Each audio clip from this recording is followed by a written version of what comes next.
Hello दोस्तों, नमस्कार। स्वागत है आपका आज की इस वीडियो में। आज की इस वीडियो में बताने वाले क्लास 10वां का प्रश्नावली 2.2 का क्वेश्चन नंबर यानी कि 6, ठीक है। यानी कि क्वेश्चन नंबर 1 का पॉइंट नंबर 6 आज हल करने वाला है, ठीक है, जो कि लास्ट है। क्वेश्चन नंबर 1 का पॉइंट 6 तो दिया है 3x² माइनस का x माइनस का 4, ठीक है। तो चलिए इसको हल कर लेते हैं। चलिए तो यहाँ पर 3x² माइनस का x माइनस का 4 को यहाँ पर नोट कर लिया है, ठीक है, जो कि क्वेश्चन नंबर 1 का पॉइंट 6 है, ठीक है। तो चलिए इसको हल करते हैं। तो यहाँ पर लिखेंगे हल, ठीक है। 3x² माइनस का x माइनस का 4 बराबर 0, यानी कि इसका शून्य निकलना है, ठीक है। तो इसलिए हम क्या करते हैं, 0 लगाते हैं। तो सबसे पहले क्या करें, फर्स्ट और लास्ट में हम गुना करेंगे। क्या करेंगे, गुना। देखिए कैसे करना है, तो यहाँ पर कीजिएगा 3 गुने 4, तो 4 3 क्या होता है 12। अब 12 के यहाँ हम क्या करेंगे, गुणाखंड करेंगे 2 से तो 6 हो जाएगा, फिर 2 से करेंगे तो 3 हो जाएगा, फिर 1 हो जाएगा, ठीक है। उसके बाद क्या करते हैं, इसको गुना करते हैं, 2 गुने 3 तो 2 दूनी 4 गुने 3 तो 4 3 क्या होता है 12। गुना करने पर हमको क्या प्राप्त हुआ, 12, ठीक है।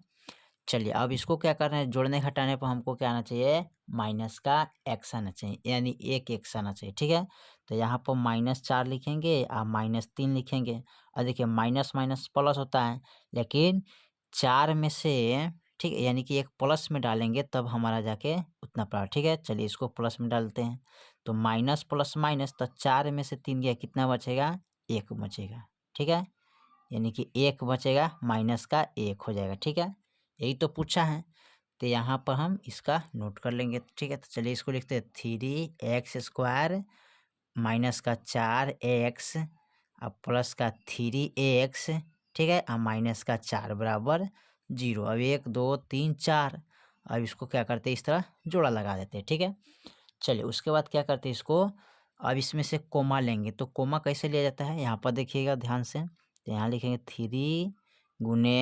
पहले लिखते हैं 3x² माइनस का 4x, ठीक है। तो इसको पहले लिखेंगे 3 गुने x को लिखेंगे 2 बार, ठीक है। यहाँ पर लिखते हैं 3 गुने x, ठीक है, माइनस इसको लिखेंगे 2 गुने 2 x।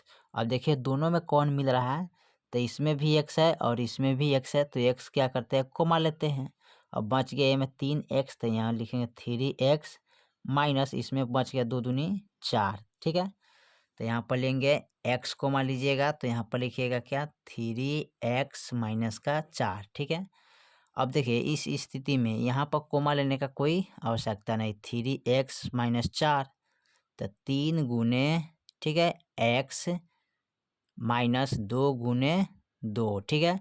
तो देखिए ये दोनों में कहीं नहीं मिल रहा है ना, तो माने इसका अगर नहीं मिलेगा तो इसलिए इसको क्या करते हैं ना, तो इस स्थिति में हम क्या करते हैं, प्लस का 1 कोमा ले लेते हैं, ठीक है।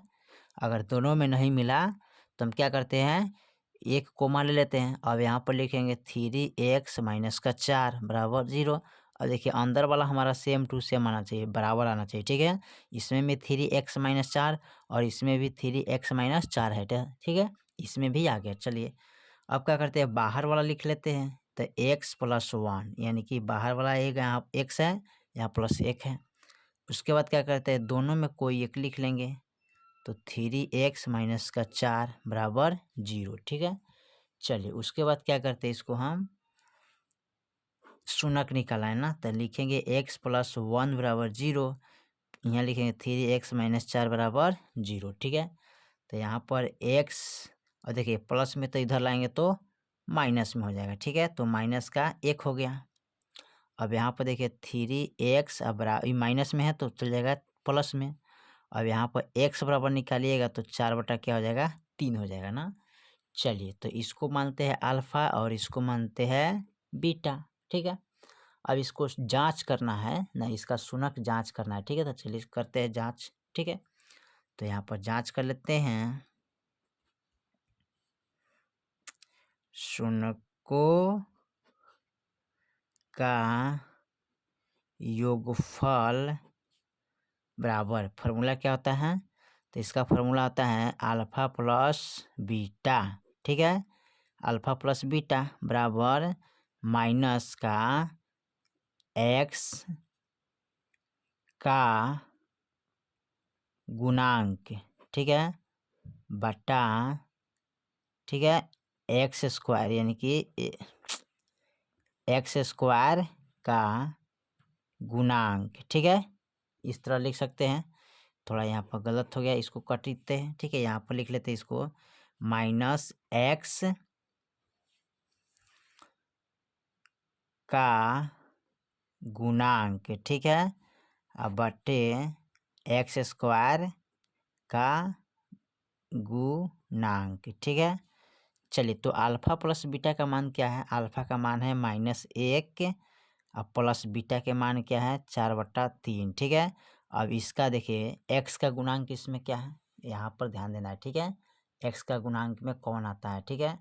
तो देखिए जो यहाँ पर है ना, यहाँ पर एक एक्स है तो इसमें क्या रहता है, एक छिपा रहता है, ठीक है, एक इसमें छिपल रहता है ना, तो इसलिए एक्स का गुणांक में कितना हो जाएगा, 1 हो जाएगा, ठीक है।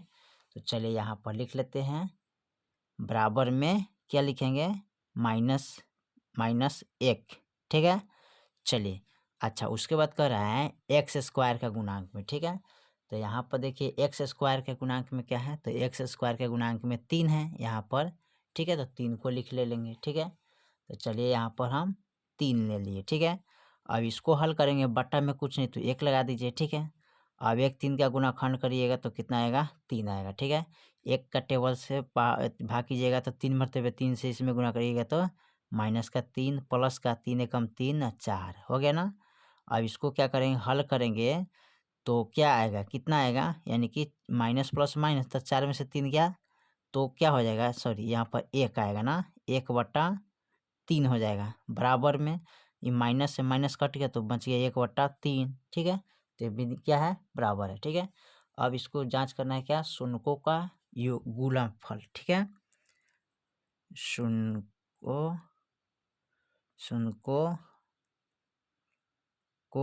का गुणनफल, ठीक है, इसका गुणनफल निकालना है तो इसका फॉर्मूला आता है अल्फा गुने बीटा, ठीक है, यानी अचर पद, ठीक है, बटा एक्स स्क्वायर का गुणांक, ठीक है। चलिए तो यहाँ पर क्या करते हैं, लिख लेते हैं अल्फा प्लस बीटा का मान क्या आता है, तो अल्फा के मान हमारा देखिए -1 है और बीटा के मान 4/3 है, ठीक है। तो यहाँ पर लिखेंगे -1 ठीक है, गुने और 4/3 लिखेंगे, ठीक है, बराबर अचर पद, यानी कि देख लीजिए इसमें अचर पद कौन है, तो यहाँ पर अचर पद आपका है -4, ठीक है। तो चलिए इसको लिख लेते हैं, अचर पद देखिए अचर पद है और एक्स स्क्वायर का गुणांक में 3 है, ठीक है, तो लिख लेंगे इसको, ठीक है। चलिए यहाँ पर लिख लेते हैं, तो अचर पद हमारा क्या है -4 और यहाँ पर एक्स स्क्वायर का गुणांक में कितना है 3, ठीक है। और देखिए बट्टा में कुछ नहीं तो 1 लगाते हैं, इसमें गुना करेंगे डायरेक्ट तो -1 हो गया, 4 और 3 एकम 3 बराबर, ये भी हो गया -4/3। तो देखिए यहाँ पर -4/3 बराबर -4/3 बराबर आ गया ना, तो इसको लिख सकते हैं, अतः यहाँ पर लिखेंगे अतः बहुपद के शून्यों तथा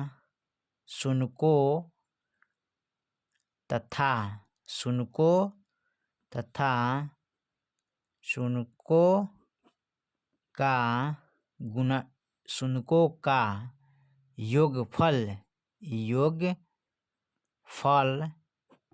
तथा शून्यों का गुणनफल क्या है, गुणनफल का बीच का संबंध क्या है, सत्य है ना, तो लिखेंगे सत्य है, ठीक है, यही तो आपको लिखना था, ठीक है। चलिए तो मैंने क्वेश्चन नंबर 1 का पॉइंट 6 को हल कर दिया, ठीक है। फिर मिलते हैं अगले वीडियो में, तब तक के लिए जय हिंद जय भारत।